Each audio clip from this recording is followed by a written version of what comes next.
Hello everyone, welcome to ई पाठशाला education. दोस्तों, इस वीडियो में हम पढ़िए क्लास 8th के भूगोल का चैप्टर 2, जिसका नाम है भूमि, मृदा, जल, प्राकृतिक वनस्पति और वन्य जीवन संसाधन। बेसिकली इस चैप्टर में हम प्राकृतिक रूप से पाए जाने वाले संसाधनों के बारे में जानेंगे, उनका उपयोग क्या होता है और उनके क्या क्या उनके लिए खतरे हैं तथा उनका संरक्षण किस तरह से किया जा सकता है। तो इन सभी बातों के ऊपर हम विचार करेंगे। तो चलिए दोस्तों, वीडियो शुरू करते हैं। चैप्टर की शुरुआत दो बच्चों की कहानी से होती है, जिसमें एक है माम्बा, जो कि तंजानिया यानी अफ्रीका का एक देश वहाँ रहती है। दूसरा है पीटर, जिसके बारे में अभी हम देखेंगे।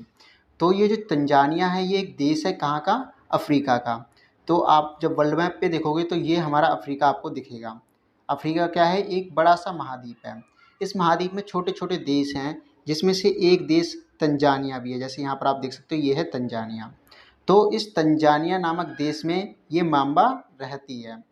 अब ये क्या करती है? पानी लाने के लिए कई किलोमीटर दूर जाती है। इसे बहुत दूर जाना पड़ता है। साथ ही साथ बकरियों की देखभाल में अपने परिवार की मदद करनी पड़ती है। फिर इनके पूरे परिवार के पास सिर्फ एक झोपड़ी है और आसपास चट्टान का एक छोटा सा भूभाग है। मतलब इनके पास एक तो झोपड़ी होगी और उसके आसपास जो चट्टानी इलाका है, भाई इनका घर है, उन्हीं की ज़मीन इतनी ही है बस। फिर इनके पिता क्या करते हैं? वो बहुत परिश्रम के बाद कुछ मक्का और सेम ही उगा पाते हैं। सेम कहते हैं बीन्स को।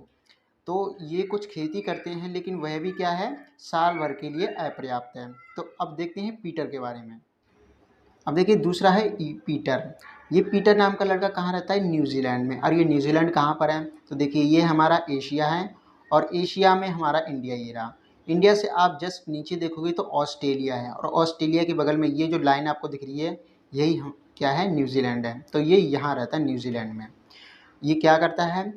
सबसे पहले ये रहता किस एरिया में है? तो भेड़ पालन की मध्यवर्ती क्षेत्र में रहता है। ये मध्यवर्ती क्षेत्र का मतलब क्या हो गया कि जहाँ पर अगर मान लो ये यहाँ रहता है, इसका घर यहाँ पर है, तो आसपास इसके भेड़ों का पालन किया जाता है। लोग इस भेड़ों का पालन करते हैं, ठीक है, पालते हैं भेड़ों को।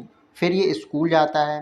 परिवार ऊन प्रक्रमण का काम करता है, मतलब जो ऊन बनाने की फैक्ट्री होती है उसमें काम करता है। और भेड़ों का इनके पास बाड़ा भी है। बाड़ा मतलब होता है एक ऐसी जगह जहाँ पे भेड़ों को रखा जाता है। तो इनके पास खुद की भेड़ें हैं और उनको रखने के लिए जगह है, जो कि कहाँ पर बना हुआ है? एक विस्तृत मैदान में है और जो कि पहाड़ियों के पास स्थित है। मतलब पास में पहाड़ियाँ भी हैं और मैदान भी है, और मैदान में क्या बना है? इनका भेड़ों का बाड़ा बना है। अच्छा, इसका प्रबंधन कैसे किया जाता है? मतलब इस बाड़े को कैसे किस तरह से सुरक्षित किया जाता है? तो इसके लिए ये नवीन प्रौद्योगिकी की सहायता से लेते हैं। मतलब जो नई टेक्नोलॉजी है उसका यूज़ करते हैं इन भेड़ों को संभालने के लिए।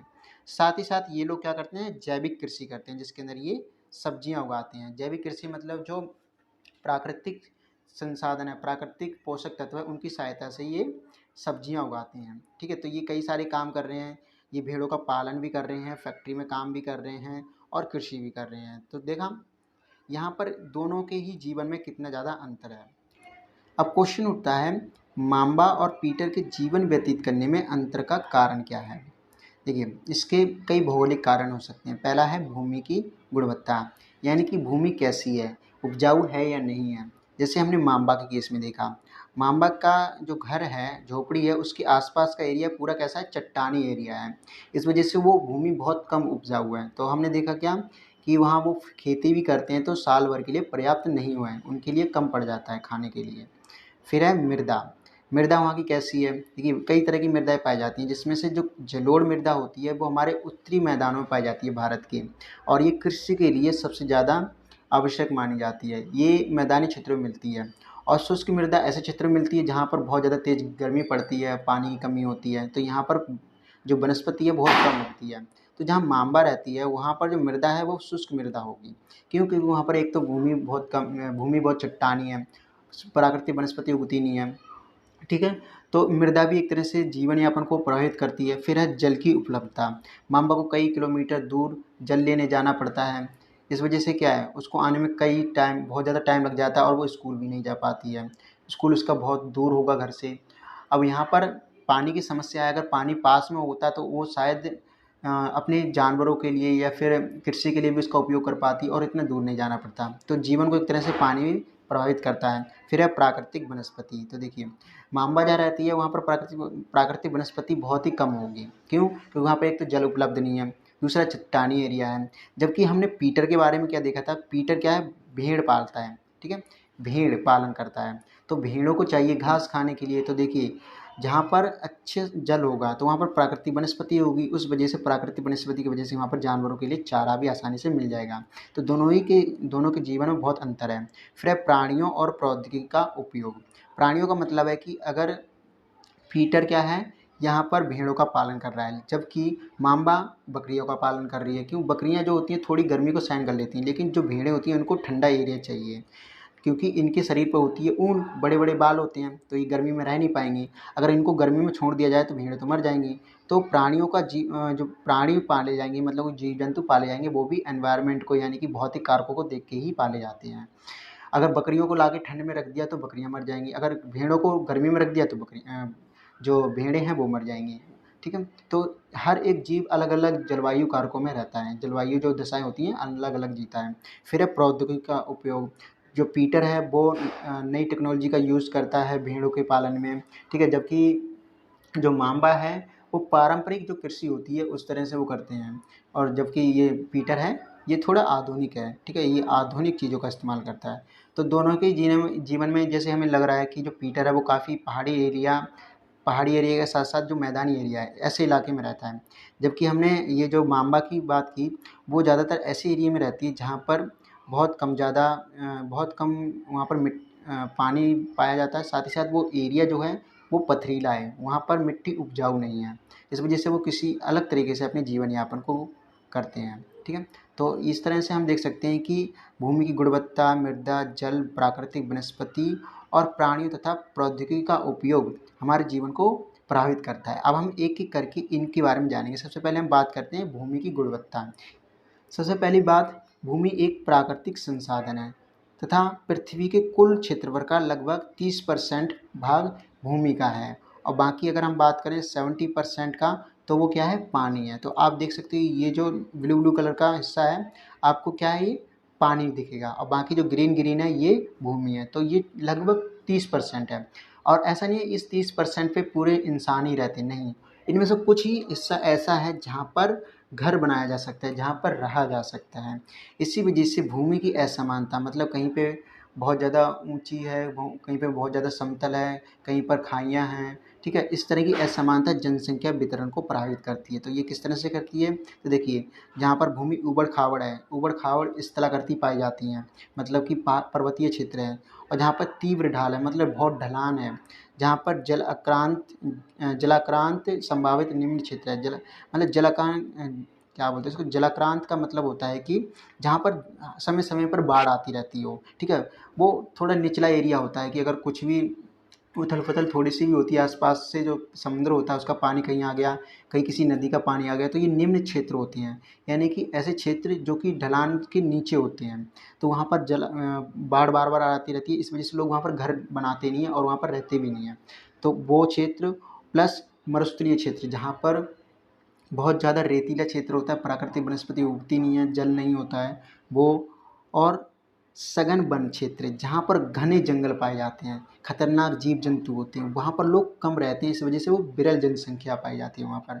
मतलब ऐसा क्षेत्र जो ऊबड़ खाबड़ है, ढाल वाला है बहुत ज़्यादा, यहाँ पर बार बार बाढ़ आती रहती है, और मरुस्थलीय क्षेत्र है, और बहुत घना क्षेत्र है, घने वन वाला क्षेत्र है, वहाँ पर लोग कम रहते हैं, जैसे जंगली एरिया, ठीक है। लेकिन जहाँ पर उर्वर मैदान है, बहुत बड़े बड़े मैदान है, वहाँ पर बहुत अच्छी उपजाऊ भूमि है, नदी घाटियाँ हैं, मतलब आसानी से जल उपलब्ध हो जाता है, और इस वजह से वो लोग क्या है, कृषि के लिए उपयुक्त उनके लिए भूमि मिल जाती है और आसानी से वहाँ पर रह लेते हैं। इसी वजह से अधिकतर जनसंख्या वहाँ रहती है, और वो क्षेत्र क्या कहलाता है, सघन जनसंख्या क्षेत्र कहलाता है। मतलब हमने देखा कि जो भूमि है उसकी उपलब्धता की वजह से जनसंख्या दो तरह से पाई जाती है, एक विरल जनसंख्या, एक सघन जनसंख्या। विरल जनसंख्या का मतलब है जहाँ पर लोग कम रहते हैं, तो लोग कहाँ पे रहेंगे, जहाँ पर ज़मीन ऊबड़ खाबड़ हो, बहुत तीव्र ढाल वाली हो, जहाँ पर घर बनाना संभव ना हो, बाढ़ आती रहती है, और मरुस्थलीय एरिया है, या फिर बहुत ज़्यादा घने जंगल हैं, तो इस एरिया में लोग कम रहेंगे। जबकि मैदानी क्षेत्रों में, घाटियों में लोग बहुत ज़्यादा रहते हैं। क्यों? क्योंकि उनके लिए कृषि के लिए उपयुक्त भूमि मिल जाती है। ठीक है। इस वजह से वहाँ आने मतलब जो लोग होते हैं अलग अलग जगह से आके बस जाते हैं, तो वहाँ पर सघन जनसंख्या पाई जाती है। अब देखिए, इस भूमि का उपयोग हम रहने के लिए तो करते ही हैं, साथ ही साथ और भी बहुत सारी चीज़ों के लिए करते हैं। जैसे कृषि के लिए, ठीक है। अगर हमें कृषि करनी है तो हम किस पे करेंगे? भूमि पे ही करेंगे। उद्योगों की स्थापना के लिए अगर हमें कोई नई फैक्ट्री खोलनी है तो हम ज़मीन पे ही खोलेंगे। फिर खनन के लिए अगर हमें खनिज पदार्थ निकालने हैं, हमें लोहा निकालना है, हमें कॉपर निकालना है, हीरे निकालने हैं, तो कहाँ से निकालेंगे? ज़मीन के अंदर से ही निकालेंगे। फिर अगर हमें सड़क निर्माण करना है एक जगह से दूसरी जगह आने के लिए, तो भूमि पर ही करेंगे। मतलब भूमि के बहुत सारे उपयोग हैं, लेकिन समय के साथ ये बदलते रहते हैं। जैसे प्राचीन का मतलब कि बहुत पहले क्या होता था कि भूमि का उपयोग ज़्यादातर कृषि के लिए किया जा रहा है और आवास के लिए किया जा रहा है। समय के साथ क्या हुआ, वहाँ पर आस-पास देखोगे ये फैक्ट्री वगैरह सी बन गई हैं और यहाँ पर जो बिजली की लाइन है वो डाल दी गई हैं। फिर और देखोगे यहाँ पर आस-पास क्या हो गया, शहर बस गया आके, और कुछ ही दिनों में आप देखोगे पूरा जो गाँव था वो परिवर्तित होके एक शहर बन गया है। तो समय के साथ-साथ जो है भूमि का उपयोग बढ़ता चला गया है। अब ऐसा नहीं है कि हम भूमि का उपयोग कहीं पे भी कर लेंगे। भूमि को उपयोग को प्रभावित करने वाले कुछ कारक होते हैं, उनकी वजह से हम उसका उपयोग कर भी सकते हैं, नहीं भी कर सकते हैं। ये प्रभावित करने वाले 2 तरह के कारक हैं, पहले हैं भौतिक कारक और दूसरे हैं मानवीय कारक। भौतिक कारक जो कि नेचुरल होते हैं और मानवीय कारक जो कि मानव द्वारा प्रभावित होते हैं। जैसे भौतिक कारकों की बात करें, स्थलाकृति, जहाँ पर ऊबड़-खाबड़ एरिया होगा, वहाँ पर लोग भूमि का प्रयोग सही से नहीं कर पाएँगे। जैसे आप देखोगे हमारे भारत में उत्तर क्या है, उत्तर में जम्मू कश्मीर है। यहाँ पर ये ज़्यादातर पहाड़ी एरिया है, तो यहाँ पर अगर आपको सड़क निर्माण करना है तो उसमें काफ़ी दिक्कत आती है। लेकिन अगर मैदानी क्षेत्र में यहाँ पर आप करोगे, उत्तर प्रदेश और बिहार वाला क्षेत्र है, यहाँ पर आसानी से आप सड़क का निर्माण कर सकते हो। तो ये भी एक तरह से क्या है, उसको प्रभावित करता है, हम भूमि का उपयोग कर पा रहे हैं कि नहीं कर पा रहे हैं। फिर है मृदा।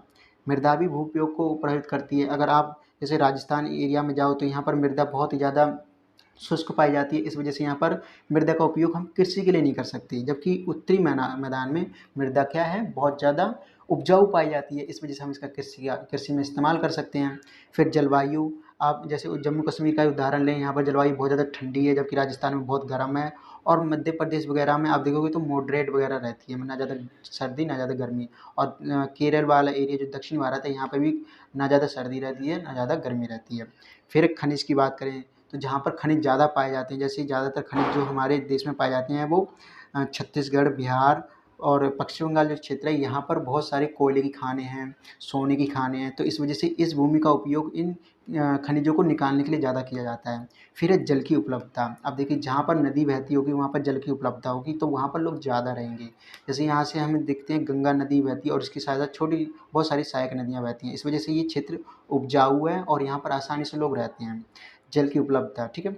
अब मानवीय कारक की बात करें तो जनसंख्या, जैसे-जैसे जनसंख्या बढ़ रही है, वैसे-वैसे जहाँ पर लोग कृषि कर रहे थे, अब वहाँ पर क्या करने लग रहे हैं, घर बनाने लग रहे हैं, जिससे कृषि का क्षेत्र घटता चला जा रहा है, ठीक है। फिर है प्रौद्योगिकी। अब प्रौद्योगिकी किस तरह से भूमि के उपयोग को प्रभावित करती है, तो हमने स्टार्टिंग में क्या देखा कि जम्मू कश्मीर एरिया क्या है, पहाड़ी क्षेत्र है, वहाँ पर सड़क बनाना संभव नहीं है। लेकिन अब नई-नई टेक्नोलॉजी आ रही है, बड़ी-बड़ी क्रेन्स आ रही हैं, ठीक है, नई-नई मशीनें आ रही हैं, तो उन मशीनों के दम से क्या हो रहा है, उन पहाड़ों को काट-काट के क्या बनाया जा रहा है, सड़कों को बनाया जा रहा है, ठीक है, बुलडोज़र आ रहे हैं, उनसे सड़कों को साफ़ किया जा रहा है। बहुत सारी ऐसी टेक्नोलॉजी आ गई जिससे हम भूमि का उपयोग कर पा रहे हैं। क्यों? क्योंकि हमारे पास नवीन टेक्नोलॉजी आ गई, नई प्रौद्योगिकी आ गई है, ठीक है। तो ये कुछ ऐसे कारक हैं जिनमें भौतिक कारक और मानवीय कारक दोनों तरह के ऐसे हैं जो कि भूमि उपयोग को प्रभावित करते हैं।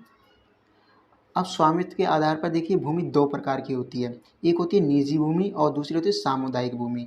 निजी भूमि जिसे कहते हैं प्राइवेट लैंड। जैसे आपका खेत अगर है तो वो आपकी प्राइवेट भूमि है, मतलब प्राइवेट लैंड है, ठीक है, निजी भूमि है, जिस पे किसी एक व्यक्ति का स्वामित्व होता है। जबकि सामुदायिक भूमि समुदाय के सभी लोगों का स्वामित्व होता है, जिसे साझा संपत्ति संसाधन कहते हैं, और इसका उपयोग सामान्यतः समुदाय के सभी लोगों द्वारा किया जाता है। जैसे अगर मान लो कि किसी को फल इकट्ठा करना है तो वो वन में से ले आएगा, किसी बाग में से ले आएगा, जो कि सभी लोगों के लिए होगा। प्लस चारा के लिए उसको कोई ऐसा क्षेत्र देखना पड़ेगा जहाँ पर घास बहुत ज़्यादा उगी रहती हो, तो वो मैदानी क्षेत्र में जा सकता है जहाँ पर कोई रहता नहीं है, किसी का एक का अधिकार नहीं है, वो सामुदायिक भूमि ही कहलाएगी। और जंगलों में जाकर वो आराम से औषधि जो पौधे होते हैं वहाँ से बूटियाँ एकत्र करके ला सकता है और अपने इलाज के लिए उनका यूज कर सकता है। तो इस तरह से हम देख सकते हैं कि स्वामित्व के आधार पर 2 तरह की भूमि होती है, एक निजी और एक सामुदायिक। बात करते हैं भूमि संसाधन का विनाश। देखिए, जनसंख्या बहुत ज़्यादा बढ़ रही है, और इस वजह से उनकी मांग भी बढ़ रही है। लेकिन जो भूमि है वो तो जो 30% है लगभग उतनी ही है, वो ना बढ़ेगी ना घटेगी, ठीक है। तो घट तो सकती है, उसकी गुणवत्ता तो ख़राब हो सकती है, लेकिन वो बढ़ नहीं सकती है। तो भूमि निश्चित है, लेकिन जनसंख्या बढ़ रही है और उसको जगह चाहिए। जगह कहाँ से आएगी? तो वो क्या कर रहे हैं, सामुदायिक भूमि का यूज़ कर रहे हैं। किसके लिए? उस पर कब्जा करके घर बना रहे हैं, उस पर निर्माण कार्य कर रहे हैं, फैक्ट्रियाँ बना रहे हैं, शहरों का विकास कर रहे हैं, ठीक है। तो जो सामुदायिक भूमि होती है या फिर कृषि योग्य भूमि है, वहाँ पर घर बनाने लग गए। वनों को काट के वहाँ पर फैक्ट्रियाँ बना दी, या फिर कोई आवास बना दिया, या फिर कृषि करने लग गए। तो जो पहले प्राकृतिक रूप से भूमि पाई जाती थी, वन भूमि हो गई, तो उसका यूज़ अब किस लिए कर रहे हैं? रहने के लिए कर रहे हैं, कृषि करने के लिए कर रहे हैं, जिससे क्या हो रहा है? भू संसाधनों का विनाश हो रहा है। तो आप देख सकते हो यहाँ पर शहरों का कितना कूड़ा डाला गया है, जिस वजह से जो भूमि है ये एकदम से जहरीली बन गई है। तो यहाँ पर ना तो कृषि की जा सकती है, ना तो रहा जा सकता है, और ना किसी और काम की आ सकती है, बल्कि ये नुकसान और ज़्यादा कर रही है, जहरीले गैसों का उत्सर्जन और ज़्यादा कर रही है। तो यहाँ पर हमें भूमि का विनाश देखने के लिए मिलता है। क्यों? क्योंकि जनसंख्या अंधाधुंध बढ़ रही है, और इस वजह से भूमि का जो शोषण है वो बढ़ता चला जा रहा है। तो अब देखिए इसका परिणाम क्या निकला। तो इसकी वजह से भू निम्नीकरण बढ़ा है, यानी मिट्टी में मुख्य पोषक तत्वों की कमी होने लगी है। दूसरा, मृदा अपरदन हो रहा है। मृदा अपरदन का मतलब मिट्टी का कटाव। तो यहाँ पर आप देख सकते हो मिट्टी एकदम से दिखाई दे रही है। जब भी यहाँ से जल यानी पानी बहेगा तो ये मिट्टी को काटता हुआ चले जाएगा, जिससे कि आने वाले टाइम में ये सारी मिट्टी कट जाएगी और ख़त्म हो जाएगी। फिर है भूस्खलन, यानी कि लैंड स्लाइड होना। लैंड मतलब ज़मीन, और स्लाइड मतलब खिसकना। तो जब यहाँ से देखिए, यहाँ से क्या है कि ये सारे पेड़ पौधे काट दिए गए, यहाँ पर घर बना दिया गया, जिससे ऊपर की जो मिट्टी है वो नीचे खिसकने लगी है। जब भी बारिश होती है तो मिट्टी गीली हो जाती है और नीचे खिसकने लगती है, जिसे हम लैंड स्लाइड कहते हैं। फिर है मरुस्थलीकरण, यानी जो उपजाऊ भूमि है उसकी उपजाऊपन खत्म होने के कारण वो किस में बदल रही है? वो मरुस्थल में, यानी बंजर भूमि में बदल रही है। तो इसको कहते हैं मरुस्थलीकरण। तो भूमि संसाधन का संरक्षण कैसे किया जा सकता है? तो इसका पहला उपाय है वन आरोपण, ठीक है, यानी कि वन लगाना, वन को दोबारा से आरोपित करना, जो वन खत्म हो गए हैं उनको दोबारा से उगाना। दूसरा है भूमि पुनरुद्धार, यानी जो भूमि पहले उपजाऊ थी अब बंजर बन चुकी है, वहाँ पर दोबारा से ऐसे पहले कुछ पौधे उगाना जो कि बंजर भूमि में भी उग सकते हैं, यानी जो कम पानी में भी जीवित रह सकते हैं। इसके बाद धीरे धीरे करके अन्य पौधे लगाना, जिससे कि भूमि क्या हो जाए? पुनः वो उपजाऊ बन जाए। जैसे यहाँ पर एक क्या है, पूरा का पूरा डेज़र्ट बन चुका था ये। अगर इसको दोबारा से क्या करेंगे, यहाँ पर पेड़ पौधे लगाएंगे तो ये कैसी हो जाएगी? दोबारा से हरी भरी हो जाएगी और यहाँ पर अच्छे पेड़ पौधे उग जाएंगे। फिर है रासायनिक कीटनाशकों तथा उर्वरकों का विनियमित उपयोग। विनियमित का मतलब होता है कुछ नियम के अनुसार, यानी जो किसान अधिक फसल या फिर अधिक मात्रा में फसल के उत्पादन के लिए क्या करते हैं? उर्वरकों का उपयोग करते हैं, खाद का उपयोग करते हैं, यूरिया का उपयोग करते हैं, उसको सीमित करना। क्योंकि ये यूरिया खाद जो होती है ये भूमि को नुकसान पहुंचाती है, ठीक है, उसका निम्नीकरण करती है, वो बहुत ज़्यादा विषैले पदार्थ होते हैं। तो इसको कंट्रोल करना, सीमित मात्रा में देना। अतिचारण पर रोक। अतिचारण का मतलब होता है कि अगर एक जगह पे पहले से बहुत कम वनस्पति है और वहाँ पर जो जानवर हैं उसको खाए जा रहे हैं, तो जब जानवर खाते हैं, जैसे ये मान लिया घास है, इसको जब खाते हैं तो ये पूरा जड़ से इसको उखाड़ लेते हैं, जिस वजह से इसके साथ जो उपजाऊ भूमि के तत्व होते हैं वो भी उखड़ जाते हैं और वो पानी के साथ धुल जाते हैं, जिससे वो बंजर धीरे धीरे होने लगती है। तो इसको रोक लगाना इस पर, यानी ज़्यादा अतिचारण ना हो एक ही जगह पर, ठीक है। तो चारे के लिए जो जो भूमि होती है उसका उपयोग भी सीमित करना। तो ये सारे उपायों के सिवा आप अपनी तरफ से भी कुछ ऐसे उपाय लिख सकते हैं जिससे कि भूमि संसाधन का संरक्षण किया जा सके। तो यहाँ पर हमने सिर्फ भूमि के बारे में देखा, भूमि वाला टॉपिक आपका खत्म होता है। इसके बाद हम देखेंगे मृदा के बारे में।